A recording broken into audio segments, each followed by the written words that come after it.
샬롬 샬롬 샬롬 샬롬. 하나님 사랑합니다. 여러분 주 안에서 사랑합니다. 31절에서 37절 성소의 휘장 출애굽기 26장 말씀입니다. 하나님께서 모세에게 휘장에 관해서 지시하시죠. 이 휘장은 지성소와 성소 사이에 설치해서 지성소에 아무나 들어가지 못하게 하는 그러한 역할을 합니다. 왜냐하면 하나님의 임재에 계신 지성소의 법궤를 만지는 자는 죽게 되기 때문이다. 히브리서 12장 19절에 그러므로 형제들아 우리가 예수의 피를 힘입어 성소에 들어갈 담력을 얻었나니 거기는 우리를 위하여 휘장 가운데로 열어놓으신 새롭고 산 길이요 휘장은 곧 저의 육체니라 이렇게 말합니다. 휘장 뒤에 있는 지성소에는 아무도 들어갈 수가 없어요. 다만 제사장이 1년에 한 번씩 희생의 피를 뿌림으로 들어갑니다. 바로 이 생의 피가 예수 그리스도께서 십자가에서 흘리신 피를 상징하죠. 그래서 오늘날 하나님의 자녀들은 대제사장처럼 예수 그리스도의 피, 그래서 그런 공로로 하나님 안에서 나아갈 수 있게 되었습니다. 이 시간에 휘장이 우리에게 주는 의미와 교훈이 무엇인지 생각해 봅니다. 첫째는 이 휘장은 하나님과의 단절을 의미하죠.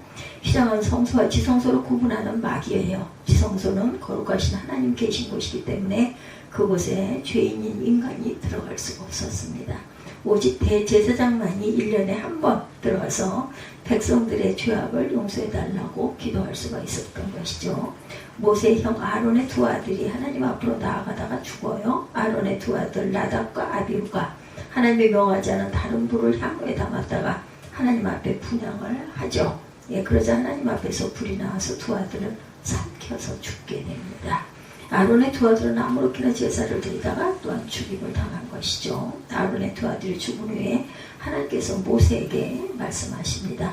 레위기 16장 2절에 여호와께서 모세에게 이르시되 내 형 아론에게 이르라 성소에 장한 법궤 위 속죄소 앞에 무시로 들어오지 말아라. 사망을 면하라. 내가 구름 가운데서 속죄소 위에 나타남이니라. 인간은 죄 때문에 절대로 하나님의 임재하시는 지성소에 접근할 수가 없었죠. 성막을 옮길 때는 레위인만이 법궤를 금막대기에 태워서 운반하도록 했어요. 이스라엘 백성들이 블레셋과 싸울 때 법궤를 빼앗깁니다. 법궤를 빼앗은 블레셋 사람들은 환호하며 승리했다고 이스라엘 하나님의 포로로 했다 이렇게 기뻐하죠. 그러나 그들은 법궤가 얼마나 능력 있는 하나님의 괴인지를 몰랐습니다. 블레셋 사람들은 법궤를 자기들의 섬기는 우상 다곤 신당에다 두었죠. 다곤 신에게 바친 거예요. 그 다음날 아침 일어나 보니 다곤 신이 법궤 앞에 엎어져 있는 것을 발견하게 됩니다. 우연한 일인 줄 알고 다곤 우상을 다시 제자리에 세워놓죠. 그리고 다음날 보니까 다곤 신상이 법궤 앞에 엎드러져 있을 뿐 아니라 팔이 부러지고 목이 부러져 처참하게 흩어져 있는 모습으로 있습니다. 뿐만 아니라 다곤 신전에 있는 아스돗 그 성을 사람들에게 독종의 재앙이 내려서 수많은 사람들이 죽고 고통을 당하죠. 그래서 블레셋 백성들이 모여서 의논을 합니다. 우리가 이스라엘 신의 궤를 어찌할꼬? 그래서 가드라는 곳으로 옮겨놓죠. 그러자 가드에 사는 사람들에게 또한 독종의 재앙이 내립니다. 그래서 다시 하나님의 궤를 에그론으로 보내자. 그러자 에그론 사람들이 부르짖어 아우성을 칩니다. 우리를 죽이려고 하느냐? 왜 이스라엘 신을 우리에게 보내느냐 하면서 결사반대를 외칩니다. 그래서 할 수 없이 법궤를 이스라엘로 돌려보내고 맙니다. 이스라엘로 돌아온 후에 아비나답이라는 사람의 집에 모셔두죠. 그 후에 다윗이 왕이 된 후에 제일 먼저 법궤를 예루살렘으로 모셔오려고 3만 명을 동원해서 운송작전을 쓰죠. 법궤는 레위인들이 금막대기에 꿰서 운반해야 하는데 다윗은 마차에다가 법궤를 실어가지고 여러 마리의 소들이 끌게 하죠. 운반 방법이 잘못됐습니다. 법궤를 실은 마차가 나원의 타작마당에 이르렀을 때 소들이 갑자기 뛰는 바람에 마차 위에 실은 법궤가 요동을 치면서 굴러 떨어지게 되죠. 그래서 소를 몰던 우사가 손으로 법궤를 떨어질까 해서 붙듭니다. 그래서 우사는 그 자리에서 죽고 말아요. 그 이유는 하나님의 궤는 어느 누구도 만져서는 안 되기 때문이었다. 아담이 범죄한 이후에 모든 인간은 원죄를 타고 태어납니다. 태어날 때 이미 죄인으로 태어나죠. 그러므로 의인은 이 세상에 한 사람도 없다. 모두가 부패해서 하나님 앞에 나아갈 수가 없어요.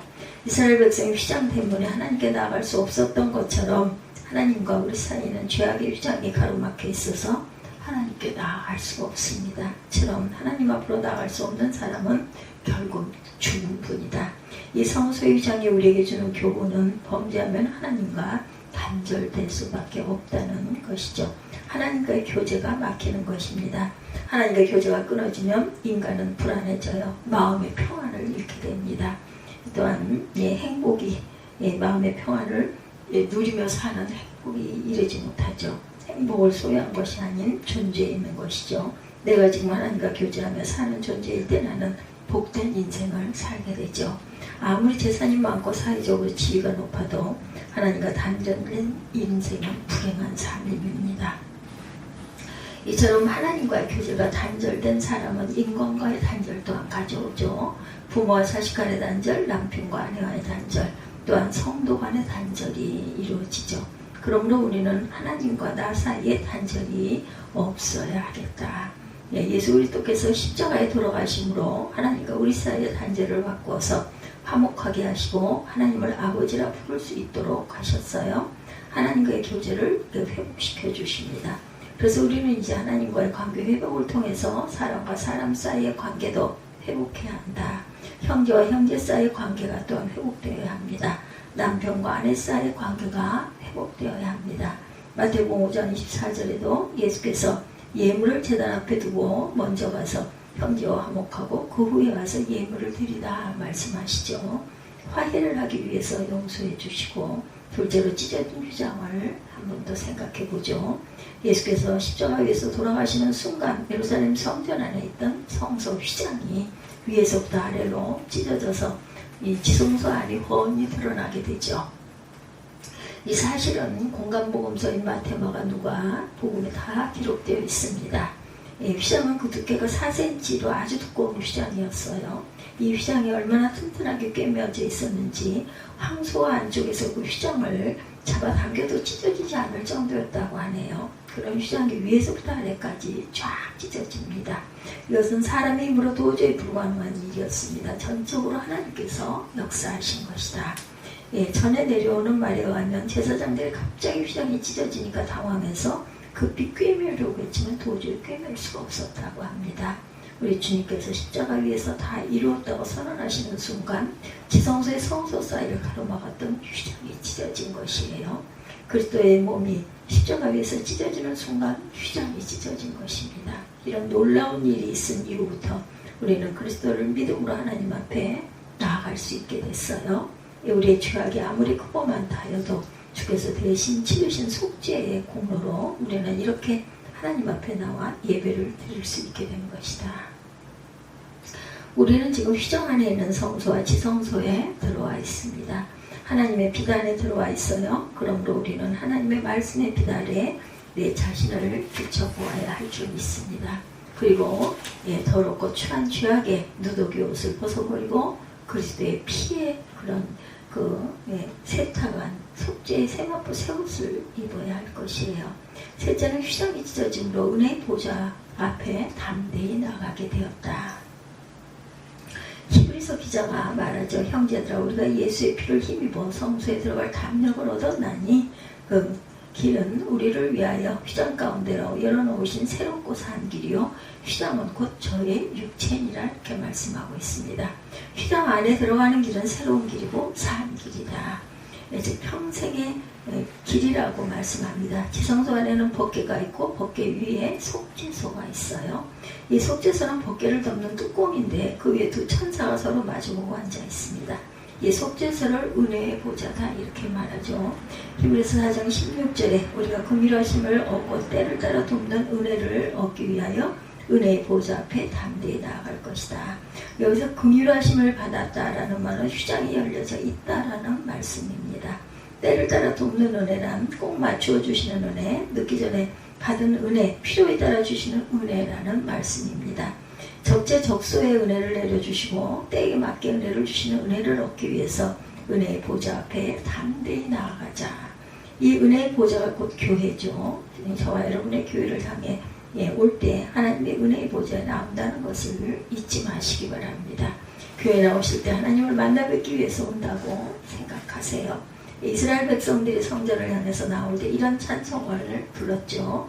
시편 134편 2절 이하의 성소를 향하여 너의 손을 들고 야훼를 송축하라. 천지를 지으신 야훼께서 시온에서 내게 복을 주실지로다.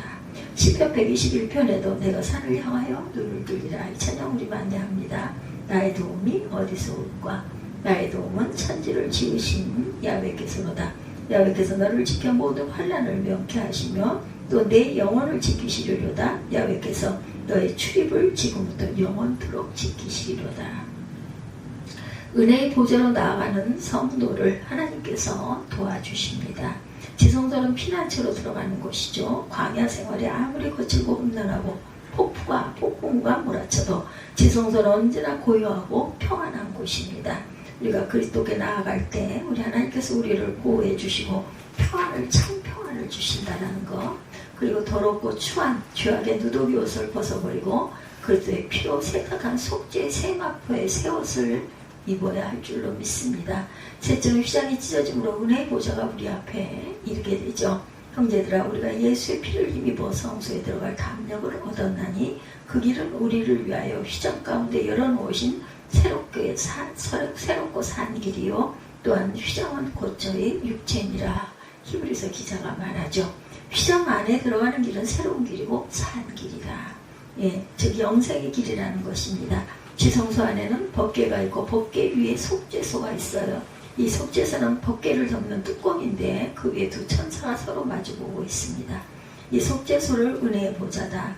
히브리서 4장 16절에 우리가 긍휼하심으로 꼭 때를 따라 덮는 은혜를 얻기 위하여 은혜의 보좌 앞에 담대히 나갈 것이다.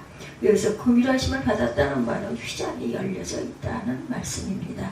때를 따라 돕는 은혜란 꼭 맞춰주시는 은혜, 늦기 전에 받는 은혜, 필요에 따라 주시는 은혜라는 것이죠.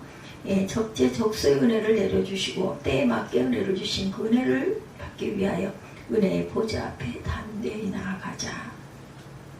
이 은혜의 보좌가 곧 교회입니다. 여러분의 교회를 향해 올 때 하나님의 은혜의 보좌에 나온다는 것을 잊지 마세요. 교회에 나오실 때 하나님을 만나 뵙기 위해서 온다 이렇게 생각하시기 바랍니다. 이스라엘 백성들은 성전을 향해 나올 때 이런 찬송을 부르며 들어오죠. 시편 134편 2절 이하의 성소를 향하여 너희 손을 들고 야훼를 송축하라. 천지를 지으신 야훼께서 시온에서 내게 복을 주실지어다. 시편 121편에도 내가 산을 향하여 눈을 들리라. 너희 도움이 어디서 올꼬? 나의 도움은 천지를 지으신 야훼께서로다. 야훼께서 너를 지켜 모든 환난을 명쾌하시며 또 내 영혼을 지키시리로다. 야훼께서 너희 출입을 지금부터 영원까지 지키시리로다. 은혜의 보좌로 나아가는 저와 여러분들이 되기를 주님의 이름으로 축복합니다. 지성소는 피난처로 들어가는 곳이에요. 광야 생활이 아무리 거칠고 험난해도 폭풍우가 몰아쳐도 지성소는 언제나 고요하고 평안한 곳이다. 우리가 그리스도께 나아갈 때 우리 주께서 우리를 보호해 주시고 평안을 주실 것을 잊지 않는 저와 여러분들이 되시기를 주님의 이름으로 축복합니다. 오늘 출애굽기 16장 31절에서 37절 성소의 휘장 이런 제목으로 함께 은혜를 나눴습니다.